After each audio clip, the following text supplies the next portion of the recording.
Welcome everyone back to Rimworld.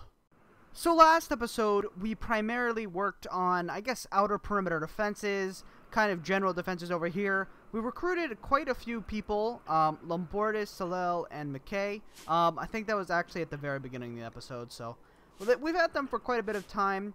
And for today, our kind of main goal is just to make progress down the research tree. If possible, I'd like to finish all of the Cthulhu research, because there's quite a bit you can do with it without doing any research. So I think if we got all that done, it would be kind of cool. I would also like to get through bone refining, because that will allow us to make bone floors for our bone demonic, whatever you want to call it, church, god, resting place, whatever you want to call it. Also, in other news, it is snowing in the desert. I didn't know it snowed in the desert, so we're kind of desperate for food.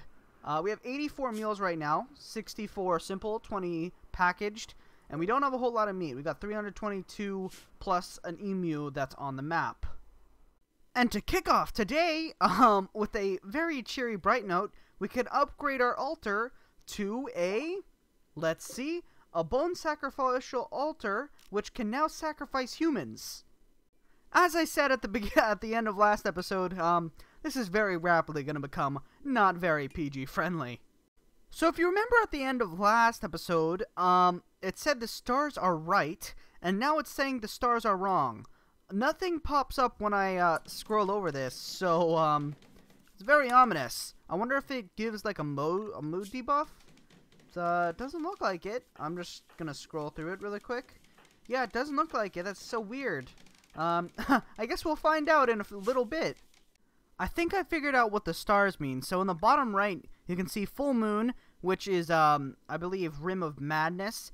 It's for werewolves and such. But it can also give your people mood buffs.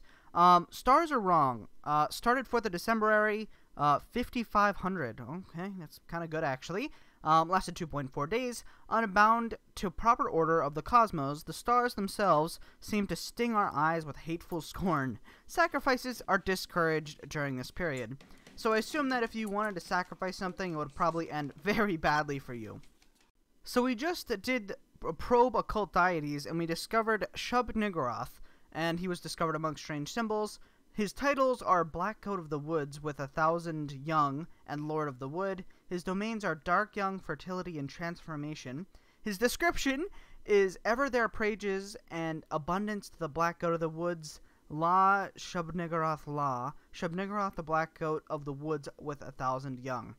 Written by H.P. Lovecraft, which this is based on in The Whisperer of Darkness. Shub-Niggurath is a perverse fertility deity. Small creatures are continuously spat forth by the monstrosity. Oh, that sounds wonderful. I don't think we'll be worshipping him.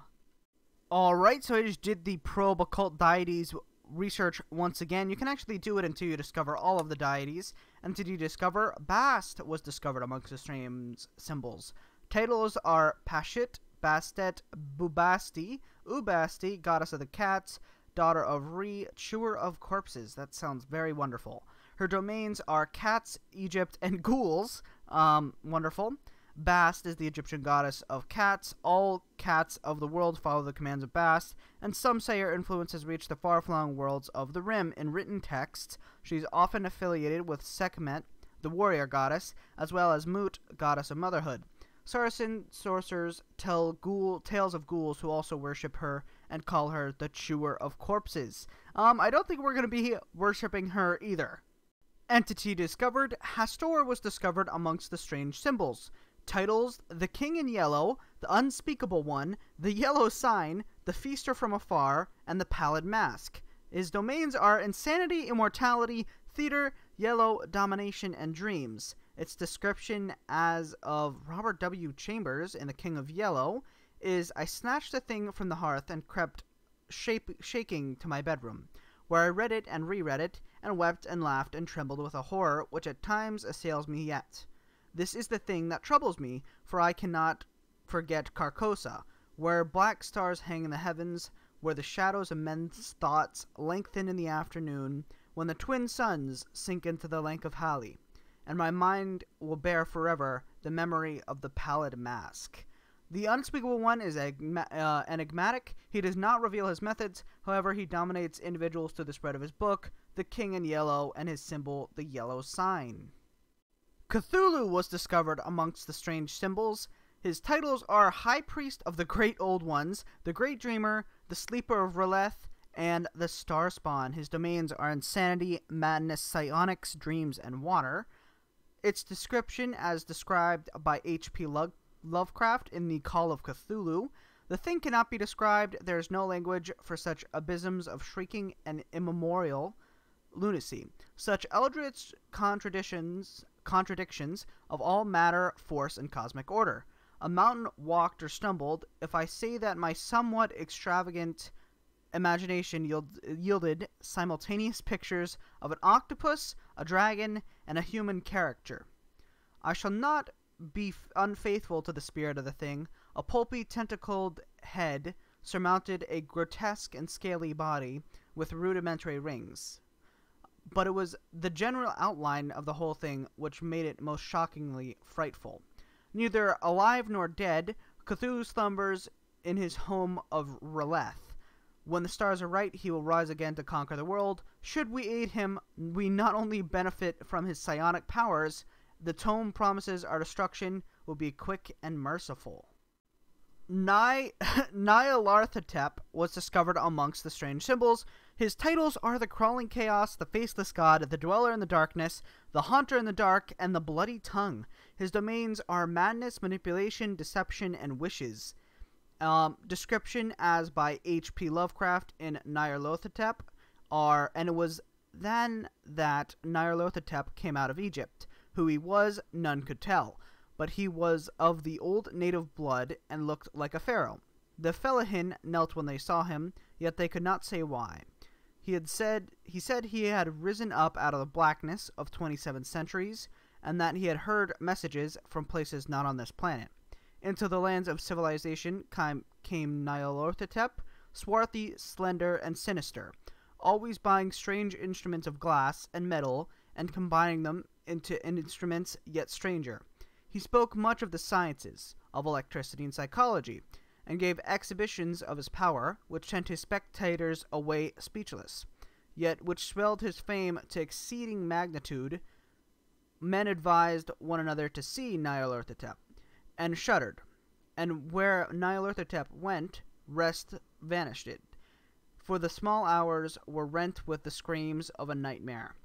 Nyarlathotep is the will of the outer gods and often acts as a direct agent in mortal affairs, posing as a mortal itself, sometimes serving in the very same cults that worship him. Yet he is ultimately deceptive, manipulative, and a spreader of discord and madness. Tsathoggua was discovered amongst the strange symbols. I think we injected Trastrian with this guy's blood, so kind of interesting.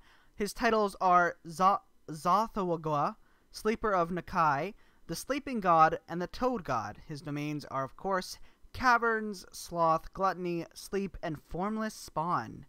His description, as described by Clark Ashton Smith in the Seven Guises, is that in the secret cave in the bowels of Vormadreth abides from eldermost eons the god Tsathoggua.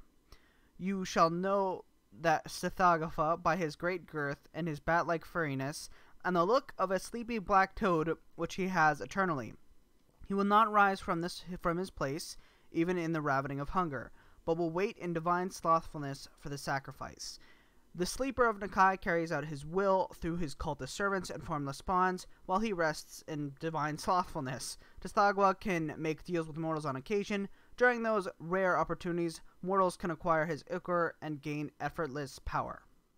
Dagon was discovered amongst the strange symbols. Titles: Father Dagon and the His domains are deep ones, water, and shipwrecks. His description, as described by H.P. Lovecraft in the book Dagon: then I suddenly saw it, with only a slight churning to mark its rise to the surface. The thing slid into view above the dark waters.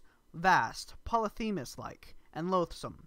It darted like a stupendous monster of nightmares to the monolith, about which it flung its gigantic scaly arms, and while it bowed its hideous head and gave vent to certain measured sounds. I think it went mad then. The greatest of the Deep Ones, Father Dagon. Deep Ones are immortal and continue to grow in size and monstrosity as they age. And there we go. We have completely finished the probe occult deities research. So I'll get back to Obelisk Constructor and bone refining. Advanced bone refining. That sounds interesting. Alright, there we go. So, what deity should we worship? I'm thinking that we choose, worship. I don't know. I was thinking that we should either choose, Cthulhu. Cthulhu sounds kind of cool. Oh, look, they even have like a, oh, that's kind of cool, honestly. Because if we worship Cthulhu, we get psionic powers, and apparently our destruction will be quick and merciful. I'm not sure about that, though. The other one that sounds kind of cool is, Nyarlathotep. Oh, look at that. That's actually really cool. I like the, picture. And that's because apparently she acts, or she or he, I'll call it an it, is the will of the outer gods and often acts as a direct agent in mortal affairs. So either Cthulhu, Nyarlathotep, or what about Bast? I think this was Bast, maybe. No, it wasn't Bast. There was another one who I think was maybe Hastar. Yeah, it was him. This guy looks really cool as well. He does not reveal his methods, however, he dominates individual through the spread of his book. He's the god of insanity, immortality, theater, yellow domination, dreams. I mean, I think he has the coolest picture. So, I think we're going to go for Hastar. He seems really cool. And then, what do we want to do? We'll probably do evening sermons. Look! Our people are gathering for a sermon. Let's see what they do here. Run! Why are there so many text boxes? That's a good question. Alright, and Trastrian is the head priest, I guess. So this should be interesting. And then they just kind of sit around for a while. Can we see their cult-mindedness rise? Well, obviously, we'll see if it rises here. McKay has no cult-mindedness at all. And there we go. She's now at 17. Okay. So a few more of those, and everyone should be initiated in our cult. Oh, we're almost to no longer ignored. That's kind of good, I guess. All right, we have a raid, or technically it's a siege, from Bulky Majot League. That's a great name, by the way. A group of deadly mantises, okay, are preparing to siege. All right, there's Slaughter Lucky. That's a cool name. I like Slaughter Lucky. What's he looking like? 15 plants. He's not bad. I'm not gonna go through each one. I'll see who's left at the very end. There's only 5 of them, though. So this should be probably a pretty easy fight. I'm going to wait till 18 hours so that we can send Rose out to go fight as well. 1800. I'm looking at the bottom right. And hurry up, please. Please hurry up. Okay, there we go. 18. Everyone can marshal up. You have your heavy SMG. You have your lever action. This should be a pretty easy fight, gonna be honest. They're all melee users. And we still have Rose to combat them. And Rose is, like, insane in melee. So, this should be interesting. Rose, we're going to move ahead. I thought I gave you a gun. I guess I didn't. Solel is casting her fire. Instantly, we managed to take them out. Oh, we actually took 2 out. That's pretty good. This guy has a pistol, Molotovs, and an axe. Okay. Yeah, this should just be a slaughter. They are shooting. Rose, can you run up there and... No. Kill him. Yes. Melee attack him, please. Crustacean pistol is running at us. Okay. We instantly took him down with Rose. Oh, be careful, please. And I think we've got them all now. There we go. All of them are dead. Antlion Memorial. Interesting name. Oh, you're pretty terrible. This is the guy we looked at earlier. He's not great either. And then Reminiscence Queenie, wonderful. 13 intellectual, 7 medical, magically gifted. His traits are really good, but that's about all that's good about him, so I don't really want to recruit him either. Poor little demon. Adeptata Senados, a yeoman of the Empire of Eternity, is making a request. She wants you to take care of her favorite pet, the demon. Demon is a gift promised to Adeda's child for a marriage ceremony. Wonderful. To try and prevent it, the Red Moles are sending pirates after it. Okay, so we can accept this for 5 honor. We can accept it for Reedy, who is a dwarf soldier. Ooh. Magically gifted gourmand. Yeah, you're not great. I think we'll accept the honor instead. Mori is the human, so there we go. Let's see the demon whose name is Demon. This should be... that's cool. Demon instantly died. That's unfortunate. Also, don't mind the pool of blood under Trastrian. Rose just decided to try and assassinate her for being the preacher of Hastar. So, you know, that's always fun. And on that note, we actually have a bunch of points to spend. We have 6 points to spend with McKay. So I think we're going to go for Drill Master. Or at least Taskmaster. So let's max out Drill Master. And then I think we should go for maximum greater good, because that means I think she can keep Taskmaster and Provisioner active at the same time, which is pretty overpowered in my opinion. Yeah, an extra 49. Let's see. There we go. She still has enough stamina to actually do a few things as well. And that means everyone should get a buff. Trustin, are you close enough? Yeah, there we go. Taskmaster. Plus 75% eating speed, plus 20% global work speed, and plus 30 carrying capacity. Now, I think Salel might have a few points. Ooh, she's just about to level up again. I think we're going to go for Ray of Hope, because it creates an aura that buffs allies near her. So let's learn that, and then we'll want to max that out first, because if you look at its buffs, it's pretty good. It's right at base level 1. I'm actually going to auto cast that so that whenever she's near someone, she'll cast it. You can clear that. Why can't I auto cast that? Weird. Okay. Maybe I have to cast that and it'll keep it active. That might be how it works. Let's go into 4 speed. Yeah, it is how it works. And there we go. We leveled up. So let's put that point directly into there.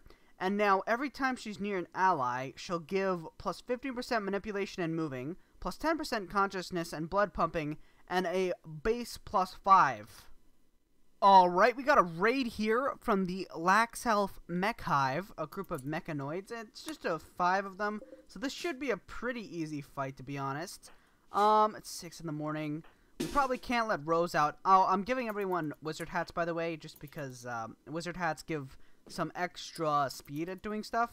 I'll actually pull it up for you guys just so you can see. If we hit I, they get a plus drug cooking and synthesis speed, but it also gives plus 25 carrying capacity for some reason, and plus 5% social impact. So that's pretty good as well. It also has like magic bonuses, but that's less relevant for pretty much everyone else except for Salel. So let's get our people's guns out. Again, this should be a pretty easy fight, to be honest. I'm not really expecting this to be hard. And here come the Scythers. Alright, the first Scyther is entering now, and immediately hit him. 71%, doing pretty decently. Let's use Salel. You can firebolt that guy, right? And firebolt, there we go. Firebolt is really powerful, actually, which is kind of surprising. Let's cast firebolt on that guy, please. You missed. That's kind of a problem. Oh, watch out. We can't have Rose out because it's daytime. Let's keep you guys pulling back. And yeah, it should be dead anytime now. So, can you pull back? We're gonna have you cast a firebolt on it. Oh, or that guy. Oh, 6 components is actually pretty decent. Let's pull up. Alright, there we go. Pretty easy fight to deal with again. I really wasn't expecting much of a fight. Look at that. Okay, so I just got this notification that I've never seen before. 13 is a 7th generation vampire. He's actually a traveler. Powerful vampires tend to be extra dangerous, so tread carefully. Let's check his page. Oh, we can't. Okay, that makes sense. He's an elder of the 7th generation. Interesting. He gets times 50% pain, plus 30% senses, and plus 30% vigor. And extra damage is he does an extra 6 damage to scratch. That's pretty good. And he's of the bloodline Pijovica. Yeah, kind of interesting. Anyone else here a vampire? No, it doesn't look like it. You know, that's kind of cool, I guess. Well, that's a problem for 13. He's stuck in sunlight. Oh no.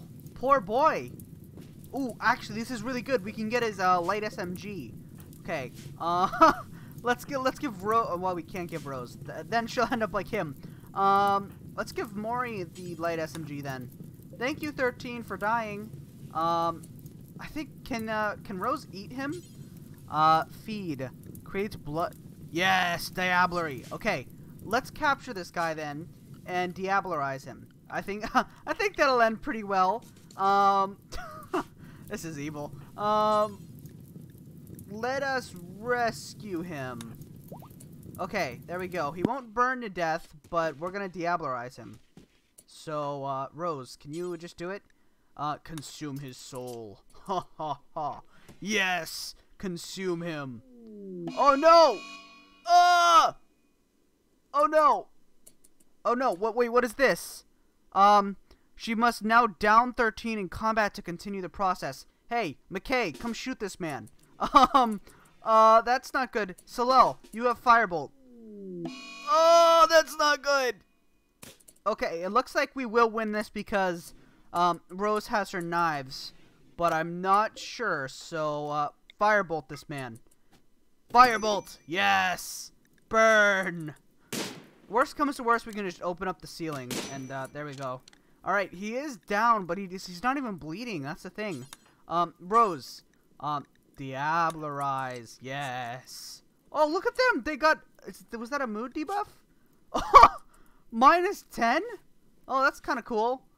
No, stop trying to resist. Yes! It's succeeding! Yes! Eat them! Mori, what are you doing? Okay, yeah, understandable. You should probably put that, thing out. The rest of you guys can leave, because it seems to really hurt their mood. No, Salel, you're gonna not do that. You're gonna not... You don't want to go in there. Trust me. Okay, let's unmarshal those guys. Alright, he tried to break free again. Rose, you're gonna keep trying to diablerize him. I'm just on 4th speed. It looks like she's succeeding. And it looks like she just gains XP continuously. I guess we're doing well? I have no idea. Oh, look! If we look in their Vitae section... Okay, there we go. It's been completely drained. And then Rose has just consumed 13 soul. Plus 30. Does that give her, like, a better vampirism stat or something? It does! Maybe. No, it doesn't. Look, if you look in the vampirism section, it says Bloodline Gargoyle. Sire is Peter Jailbird the 9th. And then her under souls, she has 13. Interesting. Oh, look! She gains his effects. Elder 7th generation. Oh! That's super overpowered. Yes! Eat them all! But I think on that note, this is a good wrapping up point. For one, we diablerized another vampire. That was kind of cool. We also devoted our entire settlement to a demonic god. It's always wonderful. Hastar, the yellow guy. The yellow guy. Wow. The king in yellow. So that was kind of cool. We also did quite a bit of research. And probably in between episodes, I'll get up to bone refining and finish that up. But overall, pretty successful. And before we leave off, I would like to briefly mention that if you guys do want to play along, I have put the key mods in a Steam collection in the description. So you can just click on the link, hit subscribe to all, and that's the kind of the key mods. I didn't include the quality of life mods because everyone likes their own different quality of life stuff. So it's really up to you. But with that said, if you guys did enjoy this video, please like, share, subscribe, comment. Any support that does get us out there is very greatly appreciated. Anyways, have a great day, and goodbye.